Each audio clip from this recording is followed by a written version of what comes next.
This is VSiN's Daily Morning Bets. All right, and let's take a look at what I've got in terms of my VSiN website write-up pick, as I do one of these every single day for the website, and we've been doing a quite good job ever since we made the switch on over to the VSiN website. We are 12 games above 500 on the baseball front, and I will say this as well. While you do have Thursday night football, while you do have a lot of football going on, if you're having success in a market that isn't football, just stay with it. I was channeling my inner, shall we say, Dead Poet Society. Stay the course. If you're having success there, I've been having some success in baseball, so we're going to be staying there with this one. 907, 908 on the card. It's the San Diego Padres that they're facing off against the LA Dodgers, with old Walker Buehler on the bump for the Dodgers and got Joe Musgrove on the bump for the Padres. Padres do find themselves as an underdog between plus 105 to plus 110, between minus 118 to minus 125. That number on Los Angeles with a total of 8.5, shaded down a little bit to the under. Now, I do like the over in this game. I set my total at 9.1, and it leads into what my website is what my write-up is for the website, I should say, and that is going to be on the Padres on the money line. I think that this is a classic case of wrong team being favored. I set the Padres as a minus 109 favorite, as Walker Buehler is just not the Walker Buehler that we all know and love. When this guy was really on, when he was 3-4 years ago, closing out games, and he was at ace for the Dodgers, like, this guy would have been priced much, shall we say, more demonstratively than what we've got right now. But for Buehler, north of a 5.50 ERA, a fielding independent, very much in line with that, giving up north of 3 walks per 9 innings. He's giving up 2 home runs per 9 innings, and it's just been consistent stink for him this season, as he has given up 3+ runs in 12 out of his 15 starts. And for Joe Musgrove, the overall season numbers might not be standing out to you, but you want to take a look at what he's done ever since he's come off the injury list. Since he's come off the injury list, he has made 8 starts, and he has been the Joe Musgrove that we're used to seeing, posting up a sub-210 ERA,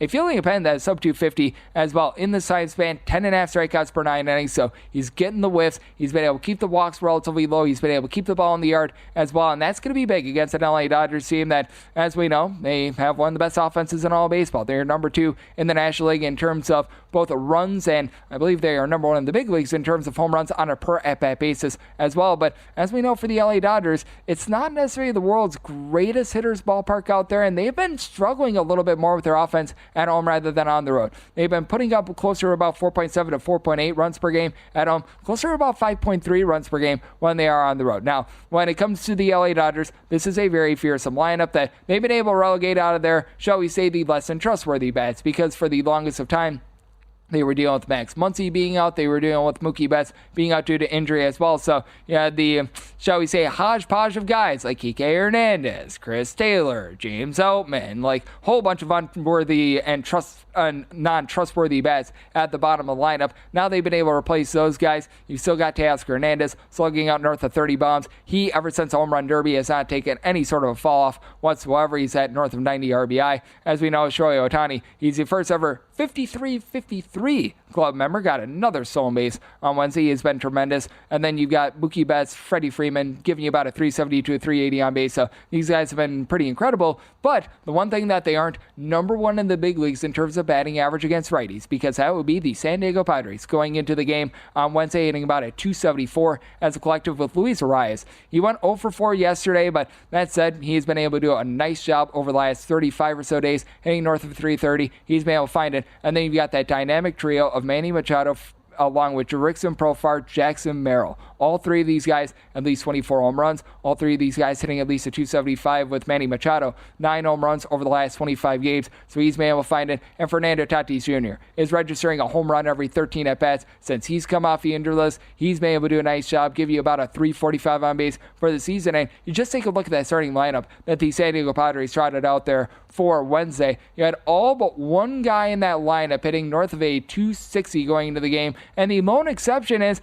guy that's been pretty solid in Jake Cronenworth. North of 15 home runs, about a 320 on base, hitting closer to about a 245 this season. So And Siemens been able to do a nice job on that front end. You've also got the bullpen advantage for the Padres as well. As for the San Diego Padres, since July 1st, they rank 8th in the big leagues in terms of their bullpen ERA. They pick up at the trade deadline Jason Adam, Brian Hoying, Tanner Scott, all three guys from the state of Florida that have been able to give you a sub-3 ERA. And then you're able to mix that in with a guy that's been a little bit shaky recently in Robert Suarez. If you have trepidation there, I understand that. But Alec Jacob, Adrian Morejon, they've been able to give you a sub-3.25 ERA as well. And for the LA Dodgers, we have seen Evan Phillips just be absolutely awful in this bullpen. He's been posting up well north of a 3.5 ERA. You've been able to get good production out of the likes of Michael Kopech and company, but for the LA Dodgers, ever since July 1st, going into the day on Wednesday, 16th in terms of bullpen ERA, so I do have my question marks there. I do feel like Musgrove certainly is going to be able to provide the better start than Walker Buehler. I feel like these offenses are much more equal than what a lot of people want to give it credit for, as well as the Padres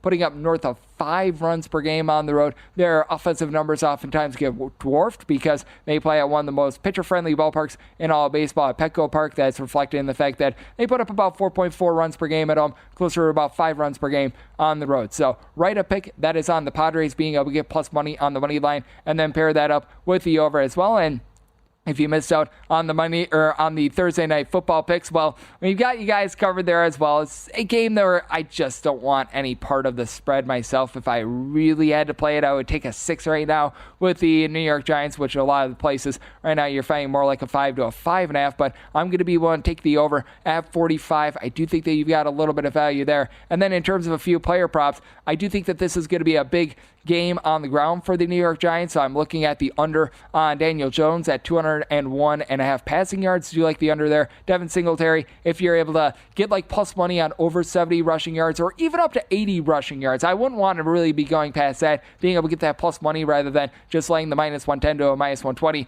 Do like that. And I do think that this is going to be a little bit of a silent night for CeeDee Lamb. Right now, we're seeing his receiving prop at 81.5 yards. I do like that under, and in turn, I do think that you're going to be seeing more of the ancillary pieces for the Dallas Cowboys being able to step up. Rico is a guy that I like in the backfield. I always butcher his last name, so I just call him Rico. I'm going to be going over on his rushing yards, and when it comes to the receiving core as well, I do think that this is going to be a nice game for Jalen Tolbert as well. I took an over in terms of his receiving prop in terms of the yardage as well. A lot of places find that between about 28.5 to 30.5. Obviously, shop around for the best number, but that is what I do like for Thursday Night Football. And this is a bet that I'm taking a look at a little bit further down the line for the NFL slate this week, as I just have not been bullish on the San Francisco 49ers. All that happened in the offseason, currently dealing with the injury to Christian McCaffrey. And for the New England Patriots, this is not the world's most talented team, but I feel like they have found a very good coach for the future in Gerard Mayo. And right now you're seeing in most books the Patriots catching 10.5 points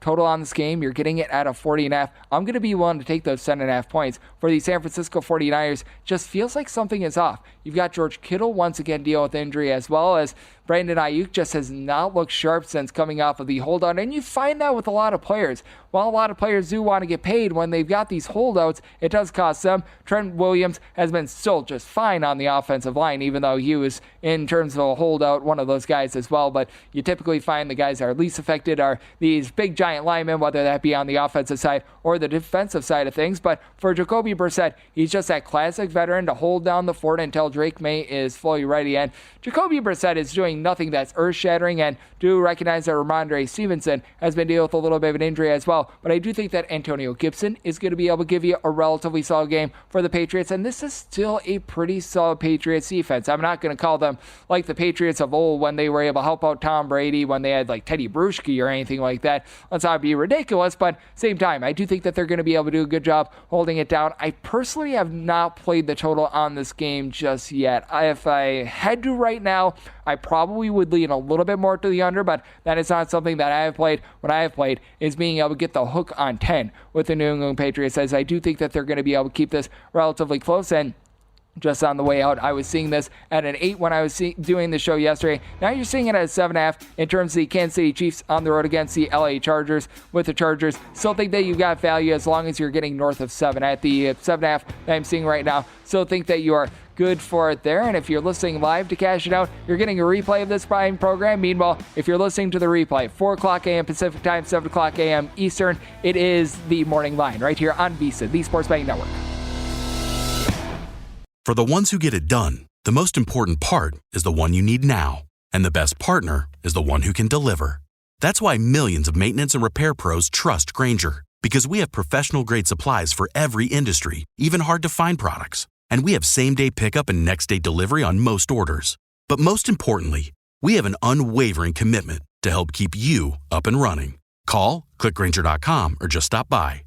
Grainger, for the ones who get it done.